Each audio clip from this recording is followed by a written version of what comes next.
Pelajaran Sekolah Sabat Senin 16 Juni 2025, pelajaran ke-12 di triwulan yang kedua. Judul untuk hari ini adalah Menyembah Patung. Betapapun besarnya kesetiaan Nebukadnezar terkesan dengan apa yang Daniel telah lakukan pada awalnya ditujukan kepada Daniel dan Allahnya, itu tidak bertahan lama. Bacalah Daniel 3 ayat 1-12. Signifikansi apakah yang dapat ditemukan dalam kenyataan bahwa patung itu seluruhnya terbuat dari emas dan bahwa raja menuntut agar itu disembah? Saya baca di dalam Daniel 3 ayat 1-12.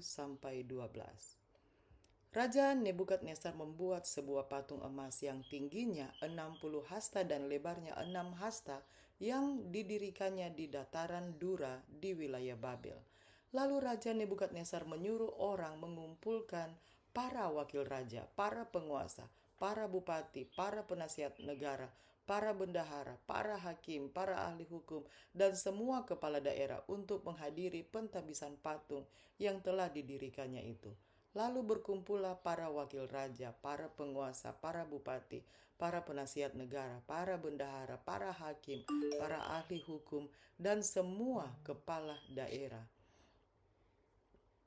untuk menghadiri pentabisan patung yang telah didirikan Raja Nebukadnezar itu. Dan berserulah seorang bentara dengan suara nyaring, "Beginilah dititahkan kepadamu, hai orang-orang dari segala bangsa, suku, bangsa, dan bahasa. Demi kamu mendengar bunyi sangkakala, seruling, kecapi, rebab, gambus, serdam, dan berbagai-bagai jenis bunyi-bunyian, maka haruslah kamu sujud menyembah patung yang telah didirikan Raja Nebukadnezar itu. Siapa yang tidak sujud menyembah akan dicampakkan seketika itu juga ke dalam perapian yang menyala-nyala. Sebab itu demi segala bangsa mendengar bunyi sangkakala, seruling, kecapi, rebab, gambus, dan berbagai-bagai jenis bunyi-bunyian, maka sujudlah orang-orang dari segala bangsa, suku bangsa, dan bahasa, dan menyembah patung emas yang telah didirikan Raja Nebukadnezar itu. Pada waktu itu juga tampillah beberapa orang Kasdim menuduh orang Yahudi. Berkatalah mereka kepada Raja Nebukadnezar, "Ya Raja, kekalah hidup Tuanku.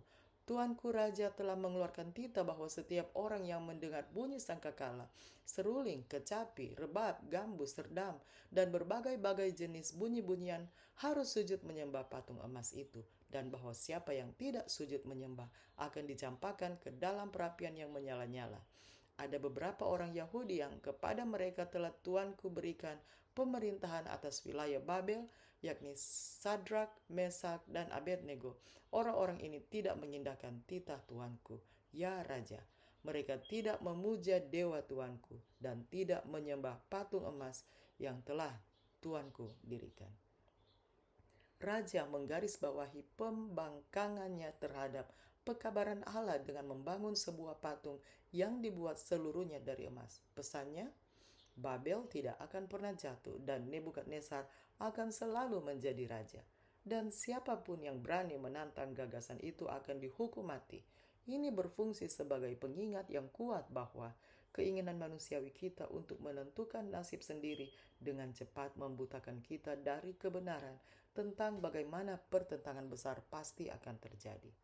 Dalam beberapa hal, Nebukadnezar menyerupai karakteristik Lucifer. Dia ambisius, mementingkan diri sendiri, dan sombong untuk memberontak secara terbuka melawan otoritas Allah. Dengan cara lain, tentu saja ada perbedaan yang mencolok. Nebukadnezar akhirnya menjadi percaya kepada Tuhan yang benar, dan kemungkinan besar kita akan bertemu dengannya di kerajaan yang awalnya dia lawan dengan sangat keras untuk ditentang. Bacalah Daniel 3 ayat 17 dan 18. Kata-kata dari 3 laki-laki Ibrani yang menentang raja. Apakah yang diajarkan hal ini kepada kita tentang iman dan apakah yang kadang-kadang dituntutnya dari kita? Saya baca dalam Daniel 3 ayat 17 dan 18. "Jika Allah kami yang kami puja sanggup melepaskan kami, maka Ia akan melepaskan kami dari perapian yang menyala-nyala itu dan dari dalam tangan-Mu, ya Raja. Tetapi seandainya tidak, hendaklah Tuanku mengetahui, ya Raja, bahwa kami tidak akan memuja dewa Tuanku dan tidak akan menyembah patung emas yang Tuanku dirikan itu. Pikirkan betapa mudahnya ketiga orang ini merasionalisasi jalan keluar mereka dari situasi berbahaya ini.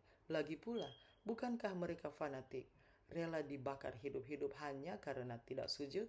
Tidak bisakah mereka memalsukannya, membungkuk untuk mengikat tali sepatu mereka sambil berdoa kepada Allah mereka sendiri? Apakah itu benar-benar layak untuk apa yang mereka hadapi? Pikiran mereka sangat jelas, bahkan kata-kata mereka menunjukkan kalau mereka tahu bahwa hal ini mungkin tidak akan lolos dari hidup mereka. Bagaimanakah kita dapat menghindari rasionalisasi mudah yang memberi kita kesempatan untuk berkompromi dengan iman kita? Apakah yang dikatakan ayat ini yang membahas pencobaan serupa? Barang siapa setia dalam perkara-perkara kecil, ia setia juga dalam perkara-perkara besar. Dan barang siapa tidak benar dalam perkara-perkara kecil, ia tidak benar juga dalam perkara-perkara besar. Lukas 16 ayat 10. Demikianlah bacaan pelajaran Sekolah Sahabat Senin 16 Juni 2025. Sampai bertemu di bacaan pelajaran Sekolah Sahabat selanjutnya. Tuhan memberkati.